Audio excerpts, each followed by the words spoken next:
बिस्मिल्लाहिर्रहमानिर्रहीम।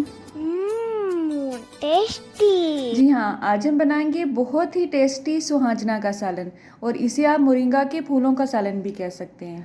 और इसे आज हम मटर और आलू के साथ बनाएंगे। इससे पहले जो मैंने आपसे रेसिपी शेयर की थी उसमें हमने इसे कीमे के साथ बनाया था। मोरिंगा के फूलों की कड़वाहट को कैसे ख़त्म किया जाता है सालन पकाते हुए, आज की इस वीडियो में ये सब राज आपको पता चलने वाले हैं।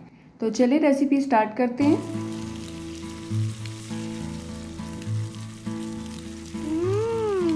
टेस्टी। जी, तो यहाँ पे हम अपने पैन में लेंगे आधा कप कुकिंग ऑयल, और मैं मस्टर्ड का यानी कि सरसों का ऑयल यूज़ कर रही हूँ। इसको कैसे साफ़ किया जाता है घर पे, इसकी रेसिपी मैं आपसे शेयर कर चुकी हूँ। इसका लिंक आपको डिस्क्रिप्शन बॉक्स में मिल जाएगा इंशाल्लाह। अब हम इसमें 2 से 3 अदद प्याज ऐड करेंगे। प्याज को मैंने इस तरह से चॉप किया है जैसे कि हम इसे आमलेट के लिए काटते हैं, ठीक है। चूल्हे की आंच को मैंने इस वक्त मीडियम पे रखा हुआ है। सरसों का ये ऑयल क्योंकि ऑलरेडी साफ़ किया हुआ था, इसलिए आप देख सकते हैं गर्म होने के बाद भी इसमें कोई भी झाग नहीं बन रही है। अब हमने प्याज को ब्राउन नहीं करना है, हम जस्ट इसको नरम करेंगे। और उसके बाद एक दरमियाने साइज़ का टमाटर छिलका उतार के छोटे छोटे क्यूब्स में काट के आपने इसमें ऐड करना है, ठीक है।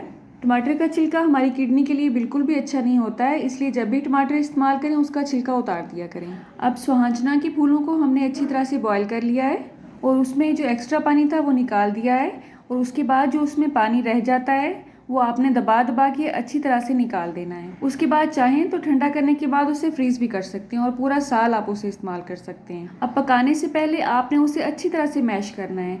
चाहे आप उसे चॉपर में कर लें, चाहे कूंडी डंडे में कर लें, चाहे उसे आम ब्लेंडर वाली मशीन में कर लें, लेकिन उसका जो फूल का दाना है वो अच्छी तरह से मैश होना चाहिए। टमाटर नरम होने के बाद जो सब्जी भी आप इसमें ऐड करना चाहते हैं आप कर सकते हैं। ये मटर मैंने फ्रीज़ किए हुए थे क्योंकि बहुत सारे मटर एक ही दफ़ा मैं निकाल के रख लेती हूँ और महीना डेढ़ तक उसे इस्तेमाल करती रहती हूँ। और मटरों को आप साल से ज़्यादा किस तरह से महफूज कर सकते हैं इसकी रेसिपी भी मैं आपसे शेयर कर चुकी हूँ, लिंक आपको डिस्क्रिप्शन बॉक्स में मिल जाएगा इंशाल्लाह। अब हम इसमें आलू ऐड करेंगे। अच्छा, आलूओं को आप जिस चीज़ में भी डालें उसका साइज़ आप मुनासिब रखा करें। बाज़ लोग बहुत बड़े बड़े साइज़ के आलू उसमें डाल देते हैं जो खाने का भी मसला होता है और देखने में भी बिल्कुल अच्छे नहीं लगते हैं। अब इन दोनों सब्जियों को हम अच्छी तरह से भूनेंगे, और उसके साथ ही हम अपने मसाला जात इसमें ऐड करेंगे। 1 चम्मच यहाँ पे मैं नमक ले रही हूँ, आधा चम्मच हल्दी है, आधा चम्मच सफ़ेद ज़ीरा, 1 चम्मच कुटी हुई सुरख मिर्च, 1 चम्मच सुरख मिर्च का पाउडर, चुटकी भर कलवंजी ऐड करेंगे, और 2 चम्मच इसमें खुश्क धनिया मोटा कूटा हुआ ऐड करेंगे। अब अच्छी तरह से आपने इसे भूनना है, अच्छा टाइम लगा के भूना करें, जल्दी मत किया करें भूनने में किसी भी चीज़ को।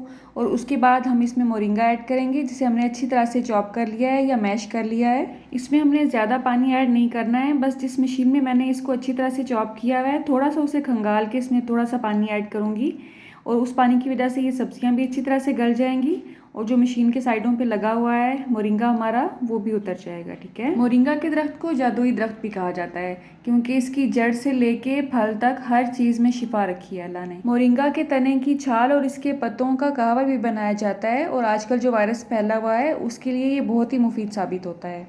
तो साल में ज़्यादा नहीं तो 2-3 दफ़ा तो ज़रूर इसकी सब्ज़ी बना के आप खाया करें, ये बहुत ही फ़ायदेमंद है हमारी सेहत के लिए। अब कुछ देर हमने इसे कवर करके पकाया है। इसमें आलू और मटर कुछ हद तक गल चुके हैं, लेकिन इनको मज़ीद गलाने के लिए हम इसमें पानी ऐड नहीं करेंगे, बल्कि इसमें दही का इस्तेमाल करेंगे। दही डालने से इसकी जो कड़वाहट है वो मुकम्मल तौर पे ख़त्म हो जाएगी। और दही भी हम थोड़ी बहुत ऐड नहीं करेंगे बल्कि 1 से 1.5 कप ऐड करेंगे। मोरिंगा जो इसमें मैंने ऐड किया है वो तकरीबन 1 kg था। दही को हमने अच्छी तरह से फेंट के इसमें ऐड किया है। आपको इस पॉइंट पे ये दही ज़्यादा फील हो रहा होगा, लेकिन जब ये पक के रेडी होगा तो आप देखेंगे इसकी वजह से इसका टेस्ट बहुत ही अच्छा आया है। तो मोरिंगा का सालन पकाते हुए अगर आपने इसकी कड़वाहट मुकम्मल तौर पे ख़त्म करनी है तो आपने इसे बॉयल करने के बाद अच्छी तरह से निचोड़ लेना है, और पकाने से पहले इसे अच्छी तरह से मैश करना है। और उसके बाद जो दही की क्वांटिटी है वो आपने काफ़ी ज़्यादा क्वांटिटी में लेनी है, ठीक है। अब इसे कवर करने के बाद तब तक पकाना है जब तक कि आलू और मटर अच्छी तरह से गल नहीं जाते हैं। चूल्हे की आंच को आपने मीडियम ही रखना है, और वक्फे वक्फे से इसमें चम्मच भी हिलाते रहना है ताकि जो सालन है वो नीचे से जलने ना पाए। मेरा पैन क्योंकि नॉन स्टिक है तो जलने का कम खतरा होता है, लेकिन अगर आप इसे आम हांडी में या कढ़ाई में बना रहे हैं तो ये नीचे से जल भी सकता है। आलू और मटर अल्हम्दुलिल्लाह हमारे गल चुके हैं। अब हम इसे फाइनल टच देंगे, और धनिया आपने बारीक बारीक काट के इसमें ऐड करना है। धनिया के अलावा हम इसमें पुदीना भी ऐड कर सकते हैं, इन दोनों का फ्लेवर इसमें बहुत अच्छा आता है अल्हम्दुलिल्लाह। और इसे मज़ीद फ्लेवर देने के लिए इसमें आधा चम्मच गरम मसाला पाउडर ऐड करेंगे। और गरम मसाला पाउडर आप जिस चीज़ में भी ऐड करें उसको एंड पे ऐड किया करें और डालने के बाद उसे 2 से 3 मिनट के लिए दम पे लगा दिया करें ताकि इसकी जो खुशबू है वो अंदर तक रच बस जाए। अगर आप उसे खुला रखेंगे तो इसकी खुशबू उड़ जाएगी और गरम मसाला डालने का कोई फ़ायदा नहीं रहेगा। अल्हम्दुलिल्लाह हमारे घर में स्वांजना बहुत शौक से खाया जाता है।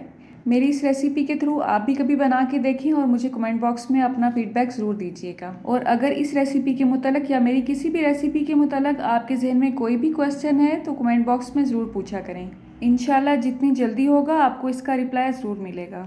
अल्लाह आप सबका दस्तरखान सजाए रखे और हम सबको सेहत और ईमान का रिज़्क अता फरमाए। रुके रुके सुने, जाने से पहले वीडियो को लाइक कर दें, अच्छी लगी तो शेयर कर दें और सब्सक्राइब करने के बाद बेल का आइकन भी ज़रूर प्रेस करें। जज़ाकल्लाह। मेरी नेक्स्ट वीडियो तक अल्लाह हाफिज़।